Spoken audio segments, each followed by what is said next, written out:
Monsoon आता है तो उत्तराखंड में आपदा की घटनाएं भी बढ़ जाती हैं। तो इसी को लेकर के राज्य आपदा प्राधिकरण ने एक खास बैठक की है और उपाध्यक्ष हमारे साथ हैं विनय रोहिला जी समिति के। सर, बड़ी खास बैठक थी और देखा कि तमाम जिलों के जो आला अधिकारी हैं वो भी जुड़े हुए थे। अब किस तरह का प्रारूप रहेगा, क्योंकि एक डर भी बना रहता है जब मानसून आता है तो। देखिए, मानसून सत्र के आने से पहले ही माननीय मुख्यमंत्री द्वारा एक बहुत बड़े राज्य स्तरीय बैठक सभी अधिकारियों की ली थी और उसमें एक दिशा निर्देश जारी किए थे कि मानसून सत्र से पहले हमें अपने आप को अपडेट रखना है। इसी क्रम में कि हम कितने अपडेट हुए, किस प्रकार की हमारी योजना रचना बनी है, आज पूरे जिला मुख्यालयों को इस बैठक से जोड़ा गया। इसमें सभी राज्य स्तर के सभी सचिव और डीआईजी और जो पुलिस अधिकारी हैं और जो नोडल अधिकारी हैं, जो अन्य विभाग हैं, सभी विभागों को इस बैठक से जोड़कर आपदा के संबंध में उसके प्रबंधन पर विचार विमर्श हुआ। अच्छा सर, देखा जाता है कि जब मानसून आता है तो तब ज्यादा सक्रियता होती है राज्य सरकार की कहें या फिर स्थानीय प्रशासन की। अगर ये तमाम जो कार्रवाई है पहले ही कर ली जाए, तमाम तैयारियां पहले ही कर ली जाए। नहीं, तैयारियां पहले से ही हैं। 2 महीने पहले से ही सभी नालों के अंदर जो है नालों की सफाई शुरू हो गई है, नदियों को चैनलाइज किया गया है, सभी ट्रांसफार्मरों को कैलकुलेशन किया है कि कितने ट्रांसफार्मर फूंक सकते हैं, कितने लगा सकते हैं, विद्युत पोल को व्यवस्थित किया जा रहा है, जो अपने पीड़ित हैं उनको कितनी जल्दी से हम सहायता दे सकते हैं, पुलों पर करंट आ जाता है, पुल जो होते हैं उनको तारों को व्यवस्थित किया गया है, पेयजल में जो है जो मोटर होती है जो पानी निकालती है भूमि से, वो मोटर फूक जाती है तो उनकी मोटरों को चेक किया जा रहा है।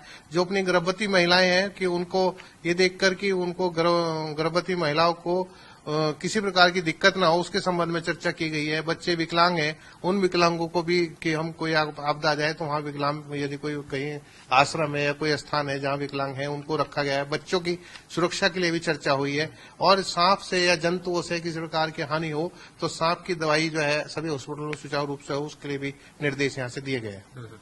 अच्छा, एक कम्युनिकेशन को लेकर के थोड़ी सी शिकायत रहती है। जो आम जन है, जहां प्रभावित क्षेत्र होते हैं आपदा से, थोड़ा कम्युनिकेशन गैप बना रहता है। इसके लिए क्या नोडल अधिकारी जो आपने नियुक्त किए हैं कोऑर्डिनेशन बना करके रखेंगे?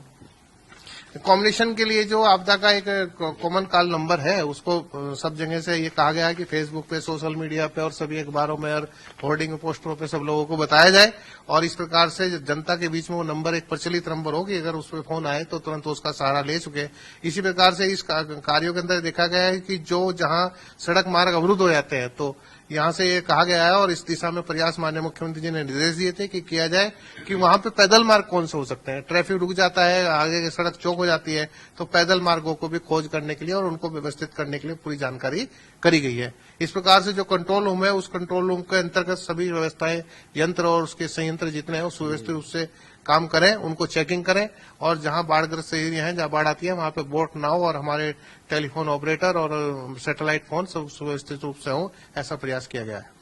शुक्रिया बात करने के लिए। तो उत्तराखंड में मानसून ने दस्तक दे दी है और राहत की बात है कि तापमान में तो गिरावट आई है, लेकिन जब मानसून उत्तराखंड में आता है तो मुश्किलें और मुसीबत भी लेकर आता है, आपदाएं लेकर आता है।